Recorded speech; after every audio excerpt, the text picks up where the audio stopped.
ডিম ফাটল ধরলে বুঝবেন কীভাবে, আজকে সেটা আপনাদের সঙ্গে পরিচয় করিয়ে দেব। এই যে আমার বাজিগার পাখি 7টি ডিম দিয়েছে।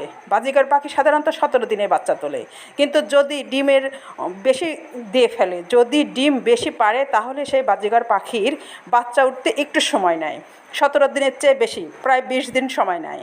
তবে আমার যে ডিমের পরিচয় দেবো সেই ডিম হচ্ছে, দেখুন আমার এখানে 7টি ডিম, 3টে এখনও গোলাপি হয়ে আছে, আর 2টে বেশ আলাদা রঙের হয়ে গেছে, আর একটা সামান্য একটু আলাদা। তার মানে আমার ডিম সামনে যে 2টা সাদা রং আছে, এটা ক্যামেরাতে সাদা দেখা যাচ্ছে, কিন্তু অরিজিনাল এটা এই 2টি একটু কালো কালো রং ধারণ করছে। তার মানে এই 2টা পাখি, এই 2টা ডিমে ফাটল ধরছে, খুব তাড়াতাড়ি এই ডিম দিয়ে বাচ্চা উঠবে। আর যদি দেখেন ডিম কালো কিন্তু একদিকে অন্য কালার, তাহলে বুঝবেন সেই ডিমটা নষ্ট হয়ে গেছে। কিন্তু আমার ডিম পুরাটাই ভালো, পুরাটাই কালো, তাই আমার ডিম 2টা ফাটল ধরেছে, খুব তাড়াতাড়ি আমার ডিমের বাচ্চা দেবে ইনশাল্লাহ। ডিম চেনার এটাই উপায়, ফাটল ডিম। এর থেকে সুন্দর সুস্থ ভালো বাচ্চা হবে।